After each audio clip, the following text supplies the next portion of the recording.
All right, so we've been talking all day, in fact, maybe all year, about how poorly the small caps have done. This is interesting. Yesterday, the Wall Street Journal suggested that small cap stocks would have been big winners this year if not for AI mania. I'm like, I wonder who this reporter is talking to. I mean, come on, give me a break, right? I mean, I really believe that's just sour grapes, honestly, from all of these people, all of these brilliant people on Wall Street that simply missed the growth story. Now, here's the deal. Take a look at this. This is where growth is, right? 35% this year, and this is where value is. I mean, it's just crazy. But it's not just this year, folks, and this is why I think it's sort of disingenuous, for lack of a better word, that somehow it's just AI. So if you go back, and this is in the article, ironically enough, you go back the last 23 years, only 9 times has value outperformed growth. And what's really intriguing about it, it happens mostly in down years. 4 times it's happened in down years. So essentially what you're talking about is the market, overall market's falling apart. Investors are looking for, where can I lose the least amount of money? So they seek shelter and value. Now, though, maybe there's an opportunity there. My next guest sniffing some of this out, want to bring in Bell Point Chief Strategist David Nelson. So, David, I mean, listen, sometimes it feels like paint by numbers when I have the guest on and they say buy value simply because it's down or it's underperforming.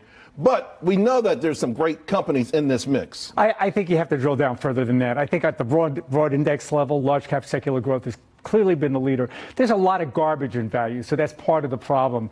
Anywhere up to 40% of so-called zombie companies. Yeah, right? There's a lot of zombie companies out there. But to those people who think that the Magnificent Seven were the only stocks that did well this year, that was nonsense. Because if you drill down further, you can see that 25% of the S&P 500 beat the index this year.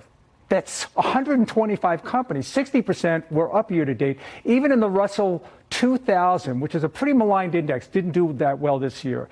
You had 17 companies beat out NVIDIA. 500 companies beat the S&P. So there are things to do out there. There are places to go. And I would probably look outside of the Mag 7 at this point because lightning rarely strikes twice in the same place. But I want to pick up on that because I'm like you. I'm a stock picker. And it's a cliche, but this year has been, last year even in the down market, it has been a stock picker's market, but it is a lot harder, to find 17 names really in the Russell 2000 that are going to outperform, or even 120 out of 500. So it's easier said than done, but it's an exercise that must be done if you want to beat this market.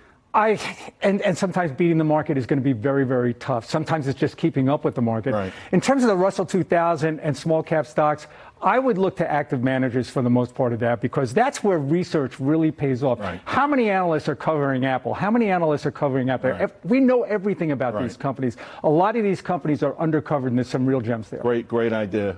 All right, let's talk about some names that you like. I'm in Deere. I'm getting waxed. I'm glad it's on your list. What's going on? I think it's tax loss selling right now. But look, to be honest, the quarter wasn't great. Yeah, no. And they're suffering from a lot of the same thing. A lot of machinery companies that are living with a lot of inventory out there that has to be cleared out. The good news is that they're not ramping up production. If anything, they're going to cut production. That'll make the cycle shorter. I think this is the exact time to start scaling into this name. McKesson?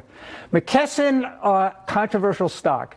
This is one of those companies the government hates because they make so much money. This is a free cash flow machine. Right. 7% free cash flow yield. Right. They're a pharmacy benefit manufacturer. They want to shut these guys down. By the way, I got a great trivia for you. The reason we have quarterly earnings and they have to be audited now, because of McKesson. I didn't know. It's about 100 years ago. They pulled off one of the biggest scams out there.